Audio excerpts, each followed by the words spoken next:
मैं self assistant professor Naresh कोरी और हम लोगों ने हीट ट्रांसफ़र में 6 लेक्चर्स पढ़ लिए थे।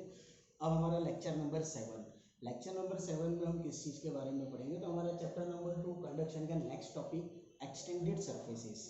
एक्सटेंडेड सरफेसेस का मतलब क्या होता है, एक्सटेंडेड सरफेसेस किस तरह से दिखती है, एक्सटेंडेड सरफेसेस का हम लोगों को फंक्शन क्या है, एक्सटेंडेड सरफेसेस क्यों यूजफुल है, और टेक्निकली एक्सटेंडेड सरफेसेस हम लोग किस तरह से डिफाइन कर सकते हैं, ये सारी चीज़ें आज हम लोग पढ़ेंगे। एक्सटेंडेड सरफेसेस का टॉपिक, इसके अंदर हम लोगों को पढ़नी है उसकी डेफिनेशन, उसके characteristics, the basic equation for your rectangular fin के रेक्टेंगुलर फिन के अंदर से कितना हीट ट्रांसफ़र होता है, और उस फिन के बेस के ऊपर हम लोग करेंगे 3 थियरी। मतलब कि अगर फिन इन्फाइनेटली लॉन्ग है तो क्या होगा, fin insulator at the tip अगर ये है तो क्या होगा, और fin losing heat at the tip ये केस है तो क्या होगा। मतलब टोटल, और लास्ट में हम लोग करेंगे फिन की एफिशिएंसी और फिन की इफेक्टिवनेस की थियरी के बारे में। मतलब बेसिकली यूँ समझ लो कि हमको टोटल 7 थियरी पढ़नी है फिन के टॉपिक के अंदर, मतलब एक्सटेंडेड सरफेस के अंदर।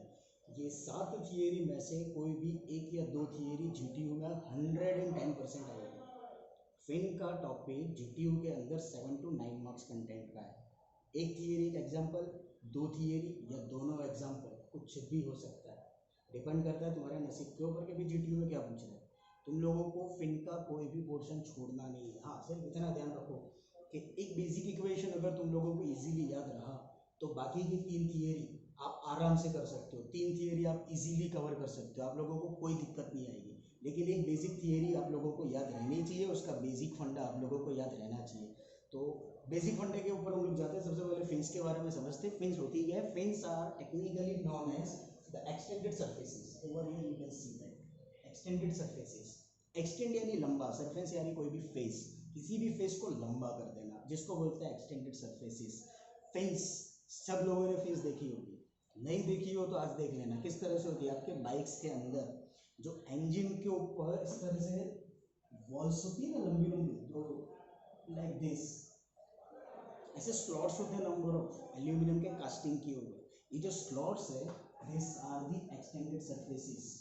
क्यों? क्योंकि सिलेंडर जो होगा, सिलेंडर का वॉल तो यहीं पर खत्म हो चुका है। सिलेंडर का जो वॉल है वो यहाँ पर आपका खत्म हो गया। उसके बाद में जो आप लोगों को मिल रहा है, these are your extended surfaces, और इसको बोलते हैं फिन्स। और ये फिन्स का मेन फंक्शन क्या होता है? The main function of your extended surfaces, the main function of your fins are to increase the rate of heat transfer, to increase the rate of convective process। क्यों, कैसे? देखो, जब हमारा engine running condition पर है, मतलब let's say about the petrol engine, जब petrol engine है, पेट्रोल इंजन के अंदर फ्यूल कंबशन हो रहा है कंबशन चैम्बर के अंदर, एंड यू नो दैट कि जब फ्यूल का कंबशन होता है, at that time the temperature of your cylinder must be around 700 to 800 degree Celsius. अगर इतनी हाई टेम्परेचर वाला कोई ऑब्जेक्ट आपके पास में है, एल्यूमिनियम का भी बॉइलिंग पॉइंट, एल्यूमिनियम जब मेटल में से लिक्विड में कन्वर्जन होता है तो वो भी 1000 या 1100 डिग्री सेल्सियस टेम्परेचर पर हो जाता है। लेकिन जब 700-800 डिग्री सेल्सियस टेम्परेचर ऑलरेडी आप लोगों को कंबशन चैम्बर में मिल रहा है, तो that is very high, it's too high temperature, तो उसको कंट्रोल करना पड़ेगा। नहीं होगा तो उसकी वजह से दूसरे भी आईसी इंजन के प्रॉब्लम्स आने के चांसेस रहते हैं, जैसे कि प्री इग्निशन, ठीक है, वो आपके इंजन के लिए नुकसानकारक है। That is the remedy for your engine. तो करना क्या पड़ता है कि आपको इंजन को कंटिन्यूस कूलिंग मिलते रहना चाहिए। कूलिंग 2 टाइप के होते हैं, एक होता है एयर कूलिंग, दूसरा होता है वाटर कूलिंग। एयर कूलिंग का मतलब ये हुआ कि आप लोगों की जो इंजन का पोर्शन है वो इंजन को हम लोग एटमॉस्फेरिक एयर से ठंडा करेंगे। और दूसरी कूलिंग मेथड होती है वाटर कूलिंग मेथड। मतलब कि हमारे 4 व्हीलर्स के अंदर जो रेडिएटर होते हैं, वो रेडिएटर के अंदर हम लोग पानी भरते हैं, and that water is continuously circulating surrounding your engine portion. तो इस तरह से 2 तरीके से कूलिंग हम लोगों को मिलता है। 4 व्हीलर है तो दोनों कूलिंग मिलेगा, आप लोगों को एटमॉस्फेरिक एयर से भी कूलिंग मिलेगा और आप लोगों को रेडिएटर के वाटर के थ्रू भी कूलिंग मिलेगा। लेकिन अगर हमारे बाइक्स की बात करें, हमारे 2 व्हीलर की बात करें, गियर वाला हो नॉन गियर, इन दोनों टाइप के व्हीकल्स के अंदर हम लोगों को सिर्फ और सिर्फ एक ही तरीके से कूलिंग मिलता है, and that is your air cooling, मतलब कि एटमॉस्फेरिक एयर। वो एटमॉस्फेरिक एयर की कूलिंग किस तरह से मिल रहा है? तो because of only this fins. Fins क्या करती है? देखो, फिन्स आप लोगों की कुछ इस तरह से होती है, इस तरह की सरफेस वाली होती है, ऐसे नंबर ऑफ स्लॉट्स होते हैं फिन्स में, ठीक है। जब होगा क्या, when ever your vehicle is in running condition, जब आपका व्हीकल रनिंग कंडीशन में होगा तो जो एयर होगी वो एयर आपके फिन्स के ये वाले पोर्शन में, like this, over this type. इस तरह से आपकी एयर जो होगी वो फंस जाएगी फिन्स के स्लॉट्स के बीच में। फिन्स के स्लॉट्स के बीच में जब आप लोगों की एयर फंस रही है तो वो क्या करेगा, तो फिन के बीच में वो कुछ इस तरह से टर्बुलेंस इफेक्ट जनरेट करेगा, लाइक दिस। ये टर्बुलेंस इफेक्ट जनरेट करने की वजह से क्या होगा कि यहाँ पर मैक्सिमम हीट ट्रांसफर होगा। फ्रेंड्स देखना तुम लोग, अलग अलग बाइक्स के अंदर अलग अलग तरीके से होती, किसी में बहुत ज़्यादा बड़ी होती, किसी में कम होती। पहले के ज़माने के जो व्हीकल्स आते थे उसमें बहुत ज़्यादा हीट रहती थी, उसके अंदर बहुत ही ज़्यादा लंबे फिन्स रहते थे। पहले के जो व्हीकल्स आते थे वो I am talking about around 15-17 years ago. अभी रिसेंटली जो व्हीकल्स आए थे उसके अंदर फिन्स की साइज थोड़ी कम कर दी। क्यों? क्योंकि इसका रीज़न था कि पहले के ज़माने में ये था कि इंजन आपका जितना ज़्यादा ठंडा होता जा रहा है उतनी एफिशिएंसी भी उसकी कम हो रही, क्योंकि वो हीट ट्रांसफर नहीं कर पा रहा था। हीट उसकी ज़्यादा जितनी लिबरेट होनी अंदर मिलनी चाहिए तो उतनी मिल नहीं पाती थी, तो फिन्स की साइज थोड़ी कम कर दी है टेक्निकली। तो ये फिन्स क्या करेगा, इस तरह से जब आप लोगों की हीट इसके अंदर घूमती रहेगी, सर्कुलेट होगी, टर्बुलेंट इफेक्ट जनरेट होगा। तो ये टर्बुलेंट इफेक्ट की वजह से the heat will be transfer between the cylinder inner portion and the fins यहाँ पर। और मैंने पहले ही बोला था कि अगर इस तरह से हीट ट्रांसफर हो रही है तो इस मेथड को हम लोग बोलते हैं कन्वेक्शन मेथड। क्यों? क्योंकि यहाँ पर आपके पास में दो मीडियम है। सबसे पहला सिलेंडर की वॉल होगी ओवर दिस, ये आपकी सिलेंडर की वॉल है कि जिसका टेम्परेचर बहुत ज़्यादा है। दूसरा क्या होगा आपके पास में, तो आपकी एटमॉस्फेरिक एयर जो यहाँ से इस तरह से आ रही है, इसका टेम्परेचर, सिलेंडर वॉल का टेम्परेचर बहुत ज़्यादा है। The temperature of your cylinder wall is too much high and the temperature of your atmospheric air is too much low, इसका टेम्परेचर बहुत कम है। क्या होगा, दोनों के बीच में हीट एक्सचेंज होगी। दोनों के बीच में जब हीट एक्सचेंज होगी तो हीट एक्सचेंज की वजह से हम लोगों को आपके सिलेंडर की वॉल पर कूलिंग इफेक्ट मिलेगा। ये कूलिंग इफेक्ट मिल रहा है, इसका मतलब ये होगा we are following the Newton's law of cooling method, मतलब कि इस लॉ को हम लोग फॉलो करके चल रहे हैं। And that law is Q is directly proportional to surface area into temperature difference। ये मैंने मेरे लास्ट लेक्चर में आप लोगों को समझा दिया था कि न्यूटन्स लॉ ऑफ कूलिंग का पैरामीटर क्या होता है।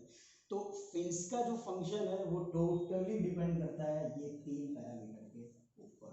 किस तरह से, that your Q is directly proportional to H। अगर Q बढ़ रहा है तो हम लोगों को उतना हाई H रखना पड़ेगा। H यानी कन्वेक्टिव हीट ट्रांसफर कोफिशिएंट। जितना ज़्यादा कन्वेक्टिव हीट ट्रांसफर कोफिशिएंट होगा उतनी ही अच्छी convection process we can achieve. Second thing, मतलब कि ये वाला portion, to increase the convective coefficient. Fins रखने का दूसरा फंक्शन यही है कि जितना हो सके उतना ज़्यादा से ज़्यादा convective heat transfer coefficient we can achieve.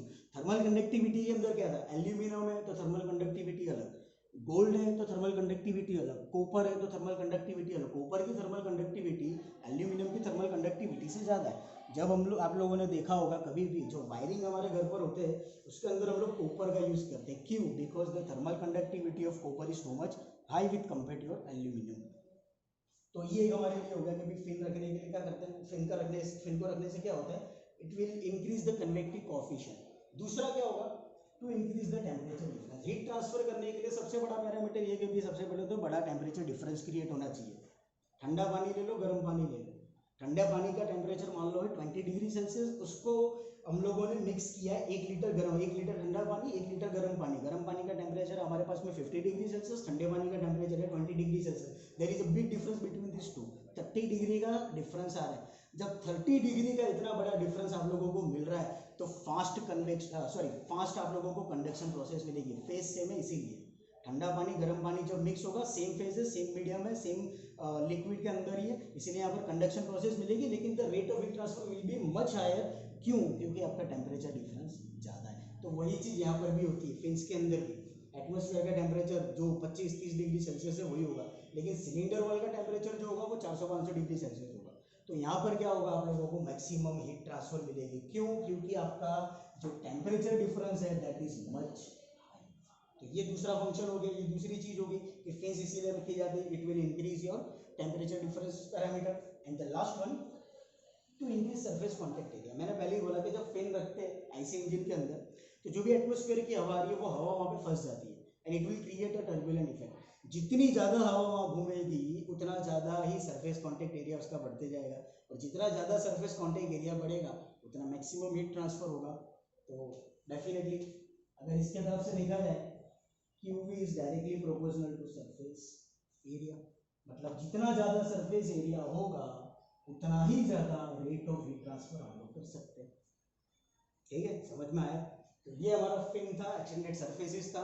इसका ये बेसिक फंक्शन होता है, ये न्यूटन्स लॉ ऑफ कूलिंग के बेस पर इसको डिफाइन किया जाता है।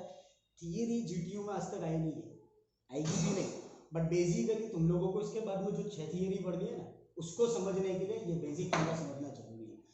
याद रखना हमेशा कन्वेक्शन प्रोसेस है तो न्यूटन्स लॉ ऑफ कूलिंग है, और न्यूटन्स लॉ ऑफ कूलिंग है तो उसका एक ही पैरामीटर है, that is your fins. Hope के समझ में आया होगा। अगर कोई क्वेश्चन हो तो आप लोग मुझे जरूर पूछ सकते हैं। Thank you so much.